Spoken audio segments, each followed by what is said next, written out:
Thank you. Thank you, Mheshimiwa Eliud.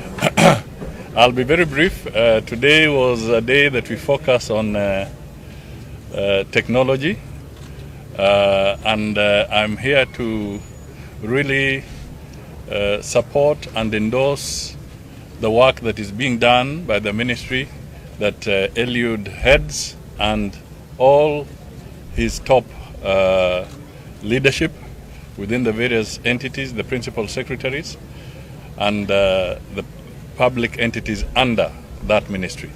They are doing a tremendous job, and I can tell you that if we focus and work with them, the partnership that they are bringing with the private sector in Kenya and even outside Kenya is tremendous.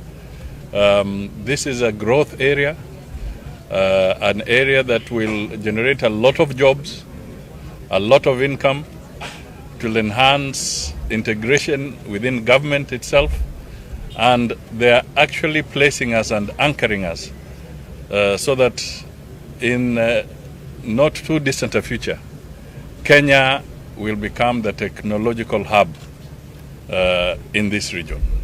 So I really want to commend them on behalf of the government. And as you know, even the president only a few days ago was part of the gathering with American investors in Nairobi at Ole Sereni, and quite a number of major pronouncements were made there. One, for instance, was the investment in the area of medicine, where Moderna, one of the largest medical companies in the US, is establishing its only and first manufacturing center outside the US. Outside the US. Not even in China, not anywhere, but they say they have chosen Kenya, where they want to come and have that as their center. And the intention is to invest almost 80 billion Kenya shillings as they put up that entity. There's also the AWS, and I think they're also here. This is the Amazon Web Services.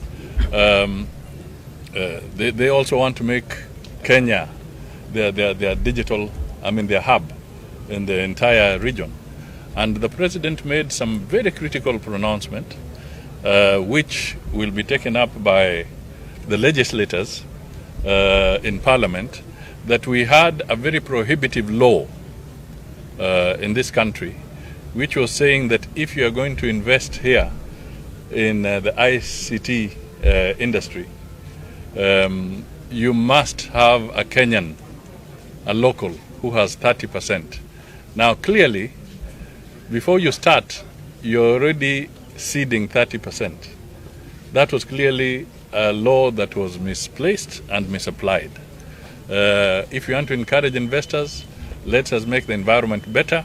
And then when they are here, now they can either eventually, through the stock exchange and others, allow Kenyans to also be part of the business. But we should not, ab initio, at the very beginning, be obstacles in encouraging investment into the country.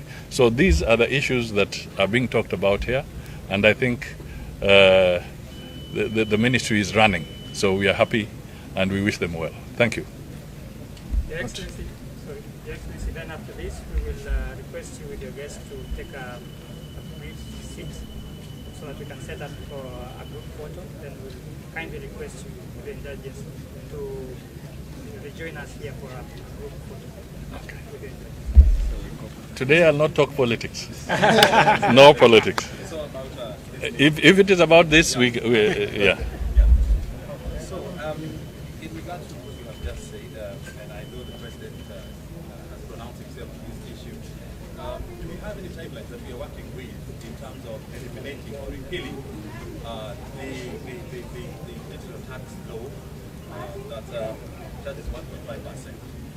And then number two, this digitization and digitalization of government services, do we have any rough amount as to how much we're likely to spend on this process?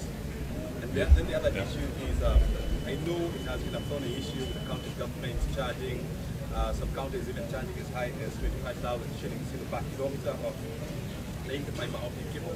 We have heard it from earlier County. They are working on a way of abolishing that. Is this likely to be a policy in government? Yeah, I mean, I'll address something, and then I think I'll allow them to do the more technical aspects of the questions they raise. In terms of the policy environment, we cannot continue being obstacles, all right? And whether it's county governments, your revenue raising mechanism is not by blocking the laying of a fiber cable. That is again misplaced. You know, you're better off having that in the place, and then let it generate business for you. Let it provide better opportunities. You can then raise revenue from the businesses that are thriving, but you do not become an obstacle. You know, you can imagine if somebody said we must block and tax because a road is passing through a county. It's national government in collaboration with the county government. They're bringing services to you. So why do you want to obstruct that? So these are the things that end up making doing business here costly. And we will do everything to dismantle it through policy and through legislation. O'Brien, thank you very much. On legislation, we all understand there is a process of bringing about new legislation. Now, so many legislative proposals have been received. Some are originating from government, which shall be coming up as government bills. Others are actually bills that are originating out of Parliament through the Committee on Information and Innovation. And others are even being brought to Parliament through private avenues. Now, the good thing about it is that with the new constitution, every Kenyan has a chance of participating in the making of these new laws. So, Brian, these laws that are being proposed shall come to the floor of the House. They shall then go through a very rigorous process of public participation. But the idea here is to make sure that the laws are expedited and that Parliament does not become an unnecessary hurdle to the actualization of the vision that has been enumerated by none other than His Excellency the President, who has become a big champion of this sector.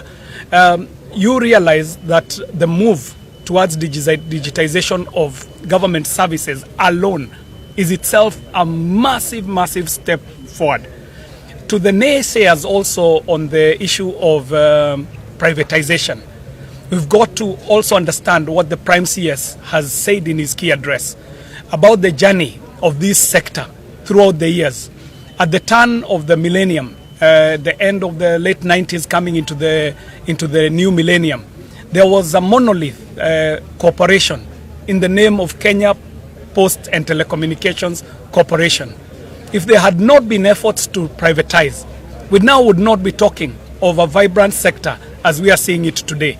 So the policies that are being muted, the laws that are being muted, the regulations that are being muted are towards making sure that this is a sector that becomes a big contributor to the GDP because it has that potential to do so.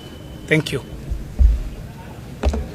Thank you. I'll respond to the issue of digital tax. The President pronounced that we will consider new options of taxing digital, and we are considering the issue of OECD.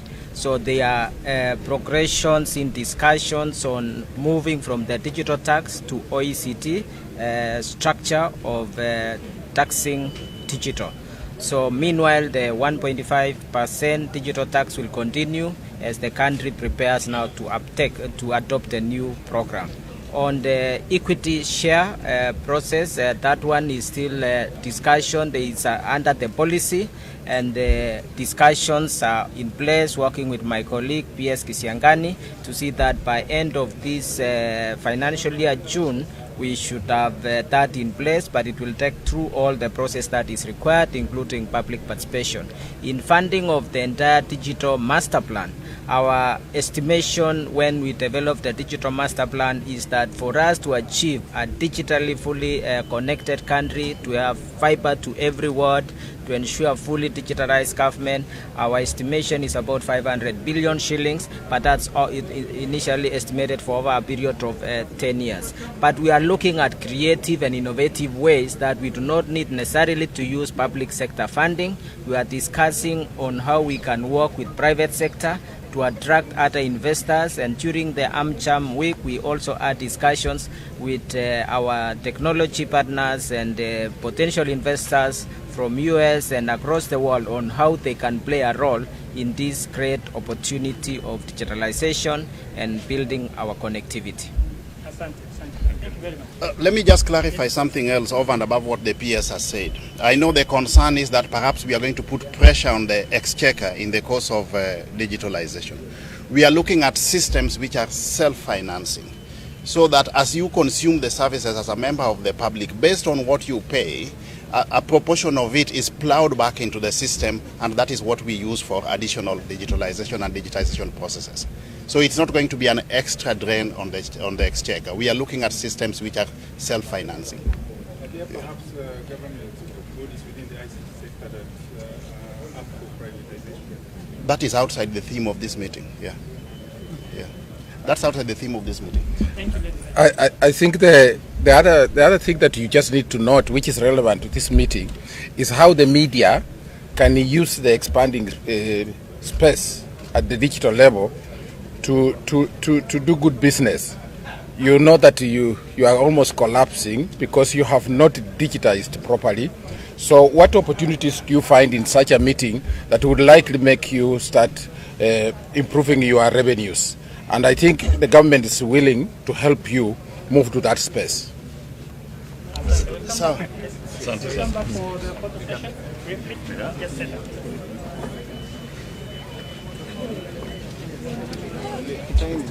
Hey, Mazi.